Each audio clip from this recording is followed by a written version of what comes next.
राधे राधे दोस्तों। फाल्गुन मास के कृष्ण पक्ष की अंतिम तिथि को फाल्गुन अमावस्या कहा जाता है। यह दिन पितरों की शांति, तर्पण और दान के लिए अत्यंत पुण्यदायी माना गया है। मान्यता है कि इस तिथि पर हमारे पितृ सूक्ष्म रूप में पृथ्वी पर आते हैं और अपने वंशजों को आशीर्वाद देते हैं। इसीलिए इस दिन श्रद्धा से किया गया श्राद्ध, तर्पण और दान उन्हें संतुष्ट करता है। कहा गया है कि यदि वर्ष भर पितरों के निमित्त कुछ न कर पाए तो फाल्गुन अमावस्या के दिन विधि पूर्वक तर्पण अवश्य करें। पवित्र नदी में स्नान कर सूर्य देव को अर्घ देना, ब्राह्मणों को भोजन कराना, गाय को चारा देना, वस्त्र, अन्न, तेल, आंवला, कंबल आदि का दान करना विशेष फलदायी माना गया है। पुराणों में वर्णन आता है कि एक बार महर्षि दुर्वासा ने पारिजात पुष्पों की माला देवराज इंद्र को भेंट की, परंतु इंद्र अभिमान में चूर थे। उन्होंने उस माला का आदर ना कर उसे अपने ऐरावत हाथी के मस्तक पर रख दिया। ऐरावत ने भी उसे पैरों तले रोन दिया। यह देखकर महर्षि दुर्वासा क्रोधित हो उठे और इंद्र को श्राप दे दिया कि तुम्हारा ऐश्वर्य नष्ट हो जाएगा। श्राप के प्रभाव से देवता निर्बल हो गए और दैत्य ने स्वर्ग पर अधिकार कर लिया। तब सभी देवता ब्रह्मा जी के पास पहुँचे और फिर भगवान श्री हरि की शरण में गए।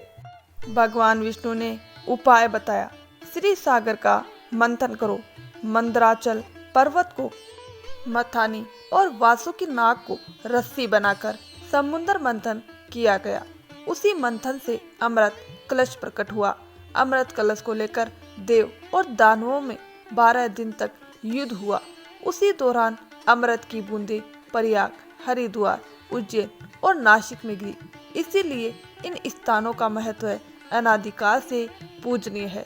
मान्यता है कि फाल्गुन अमावस्या के दिन संगम तट पर देवताओं का वास होता है और वहां स्नान करने से विशेष पुण्य प्राप्त होता है, परंतु केवल जल में डुबकी लगाने से ही फल नहीं मिलता।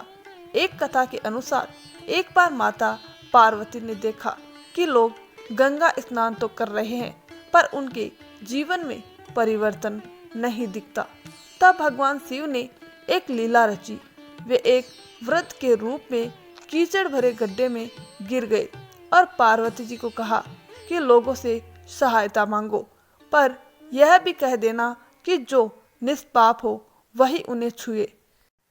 अनेक लोग गंगा स्नान करके लौट रहे थे पर किसी ने साहस नहीं किया। अंत में एक साधारण पुरुष आया जिसने श्रद्धा से कहा, मैं अभी गंगा स्नान करके आया हूँ। यदि सच्चे मन से स्नान किया है तो मुझे भय कैसा। उसने वृद्ध को बाहर निकाला और तभी शिव पार्वती अपने दिव्य रूप में प्रकट हुए। तब भगवान शिव ने कहा, केवल शरीर का स्नान पर्याप्त नहीं, मन का पवित्र होना आवश्यक है। श्रद्धा और विश्वास के बिना किया गया कोई भी कर्म पूर्ण फल नहीं देता। इसीलिए फाल्गुन अमावस्या के दिन यदि आप स्नान करें, दान करें या तर्पण करें तो पूर्ण श्रद्धा, विनम्रता और कृतज्ञ भाव से करें, तभी पितरों का आशीर्वाद और देव कृपा प्राप्त होगी। यदि यह कथा आपको भावपूर्ण लगी हो तो कमेंट बॉक्स में जरूर लिखें। ओम नमः शिवाय। दोस्तों, अगर आपने अभी तक हमारे चैनल को सब्सक्राइब नहीं किया तो चैनल को सब्सक्राइब जरूर कर लें। धन्यवाद दोस्तों।